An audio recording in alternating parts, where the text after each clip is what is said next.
going on, people? Welcome back to Nick J. Francis channel once again. Arsenal, boy, yeah, just lost 2-0 at home. Three teams have lost at home. Obviously, Liverpool lost. That gave us a great opportunity to go top, and we just completely fumbled it. Let's discuss all the details of this game because it's not over, but it's looking close to being over for us in the title race. I'm not going to lie. We are 2 points behind Manchester City now, and we're relying on Manchester City to drop points in a period of the season where historically they just don't. Since Pep has come in, this last 5 to 10 game stretch, we know that they're pretty much, undeniable at this point. We've got some big games coming up. The odds of us winning those games on the same week that City are dropping points are very, very slim, but we're still in it. We're still there. We have to put as much pressure as we can, but we saw Liverpool falter, and they've been the mentality monsters for a long time now since Klopp has come in, and then Arteta, once again, we have to talk about Arteta a lot. Let's be honest.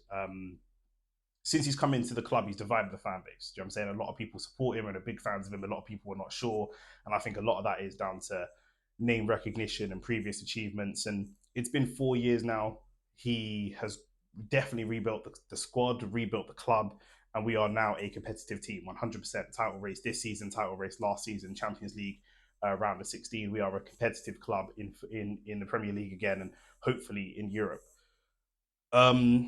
But is this the furthest he can take us? That's going to be the question. And I don't think it should be the question yet until the end of the season. We still have a very good chance of beating Bayern Munich. We still have, a slim chance of coming second, winning, but we'll probably come second, it looks like, this season, most likely. Back-to-back second places for where we started is not bad. It's not terrible, but the question marks have to be asked. Is there someone that can get us over the line? What is it? What is it? The experience? Is it the team selection? We have to discuss, but we'll break all of that down. But just in terms of today, just today's game, as soon as I saw the lineup, I thought, okay, cool. I was excited for the game when I saw the lineup. I thought this is a very, very, very attacking lineup. He hasn't gone for Kivior, who's been solid at left back. He's gone for Zinchenko, very attacking. Okay, fine. He has gone for Gary Jesus, not looking to put balls into the box, looking to play, carve Villa open, create chances. Havertz in the midfield.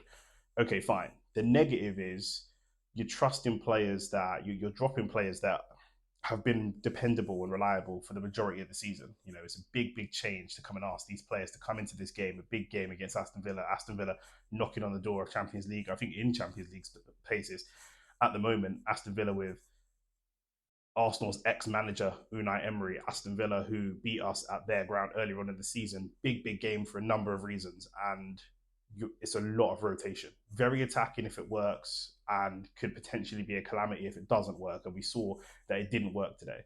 The first half was brilliant. I could name a number of players. I thought Havertz was really good with overlapping runs. He got in behind quite a few times. I thought Odegaard first half was really, really good as well, creating a lot of chances. Trossard looked really keen to shoot from anywhere. And Zinchenko inverting and playing some really, really good passes. I do think that we could have really benefited from having Jorginho on the pitch as well, but we had Rice and we had Rice and Odegaard and Havertz in that midfield, and I get it because for the overlapping runs of Kai Havertz doing that sort of third man run, but it just didn't work. We weren't able to get shots off. We were able to create a lot of chances, but we weren't really able to. Just weren't able to score. The keeper made a lot of good saves. We know Emi Martinez has an Arsenal vendetta and will pull out all the stops against us because of the way that he left and the nature of the relationship between him and us. And he was brilliant. First half, if the first half was the whole game, he would have been man of the match. He was brilliant. Possible shouts for man of the match anyway by the end of the game. And coming into the second half, since Arteta's come in, that sort of 45 to 60-minute period is normally where we're quite strong. We've just had a big team talk. We know he's a big motivational speaker, Arteta, especially in moments like this. Whether it sinks into the players or not, you don't know. But we were controlling the game so much in the first half, you just expected more. But I have to say, this is the biggest difference I've ever seen between a first half performance and a second half performance, because those players were completely unrecognisable in the second half. Ben White didn't look like he wanted to go in for challenges. I don't know if that's an injury situation or what the situation is. Let's see. Saka didn't look as direct and as confident. In the first half, he was taking shots and he was cutting in and he was creating good link up. It just didn't quite work. And then Emery makes the first change. Emery brings on Leon Bailey, and he kind of says, that changes the game as soon as Emery brings on Leon Bailey. Already Villa were in the ascendancy, but now they had Diaby off and this pacey, direct player that we know is going to run at Zinchenko, and that's everyone knows that's our weak side. That left back side is our weak side. So whoever they bring on the right wing is going to be the person that's looking at going on and scoring. And then they catch us. We're out of position. Zinchenko's out of position. And then they go on to score the opener. And then I think 15, 20 minutes later, Watkins goes on the counter attack. There's just a long ball. As we attack and attack and attack, and we bring on more players to attack, they just go straight over the top. It's actually Smith Rowe that's all the way at the back. He got brought on for Odegaard. Smith Rowe is at the back trying to hold off Ollie Watkins. Never going to happen.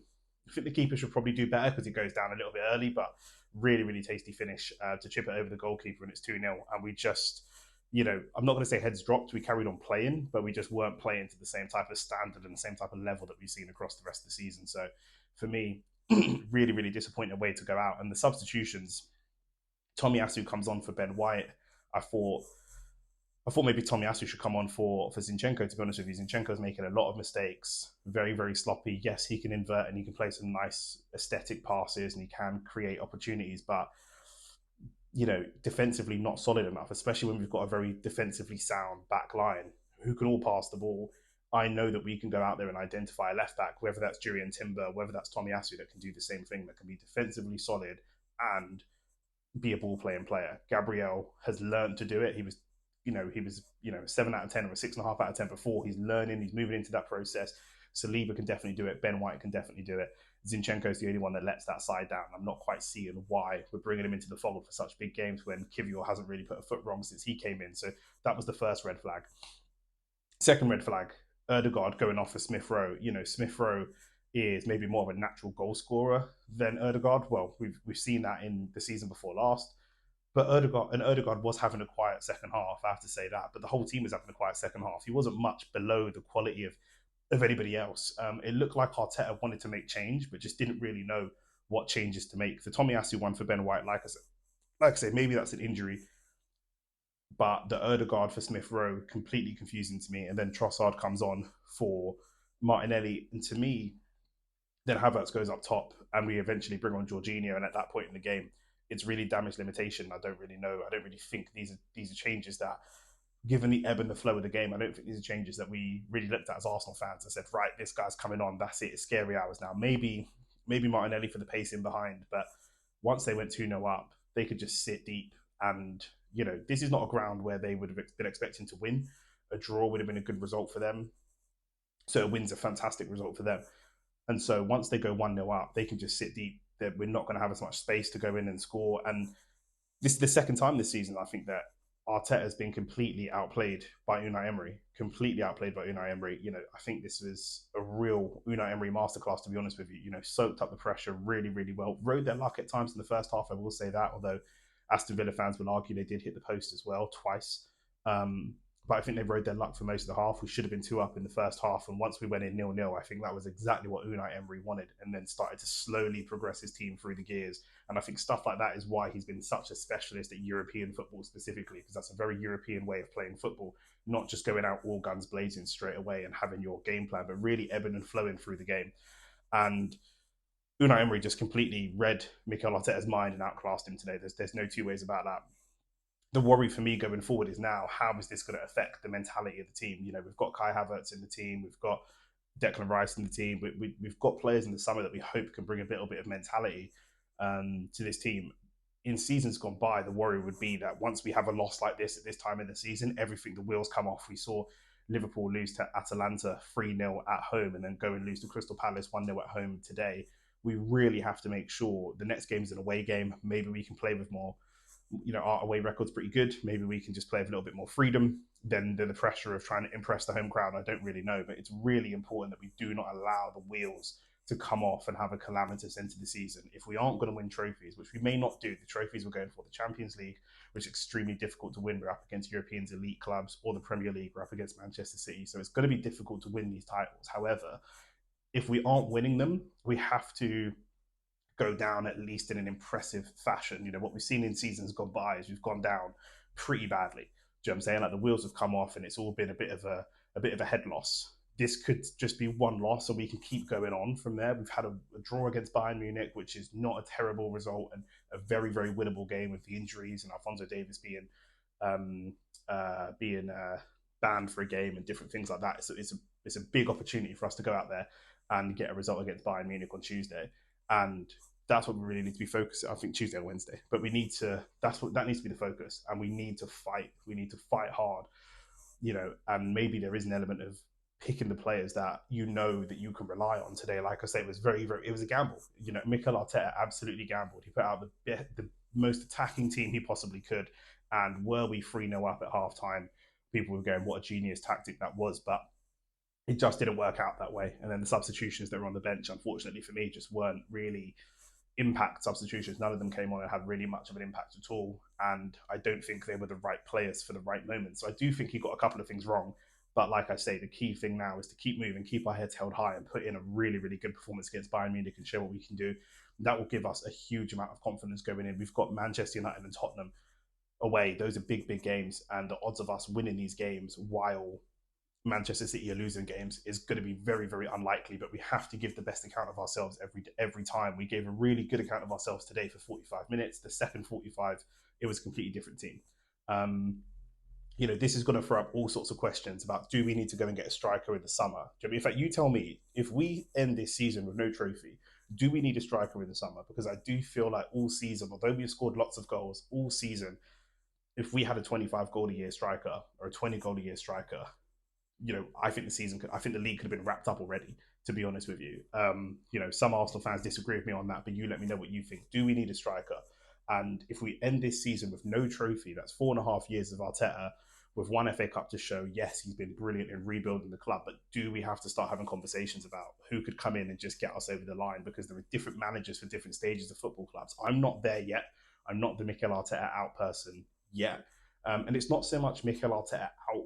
It's more, is there a manager that can get us over the line? I personally still back Mikel Arteta 100%. I still want him at the club. I still want him to take this project to the next phase, because we know that in modern football, if you're in Arsenal, unless you're Manchester City or maybe Manchester United, even Manchester United, to be fair, unless you're Man City, it's going to take a process. It's going to take a lot of years to put into this. And I don't really see a manager out there that can just come in and do things like that. I know people are going to look at Bayern Leverkusen and Xavi Alonso this season. He's come in, he's just won. So congratulations to them. He's just won the Bundesliga. But the Bundesliga is totally different. It's a totally different animal. You've got Bayern Munich, and if Bayern Munich aren't at their best and they're in a bit of a shambles at the moment, then there's an opportunity. In the Premier League, you don't have that. If Liverpool aren't at their best, you have Man City. If Man City aren't at their best for whatever reason, which doesn't really happen, but if it did happen, you've still got Man United, you've still got Liverpool.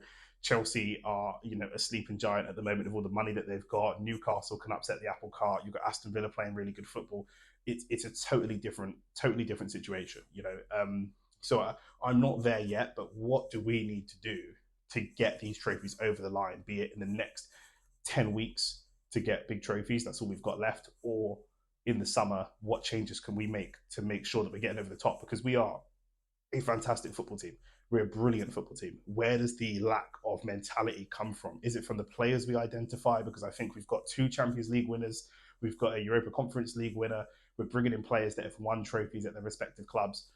Are we looking at the wrong profile of player? This is one of the things I'm looking at. Ivan Toney, good player, but he's come from League One. Is this someone that's suddenly going to get us over the line of a Champions League?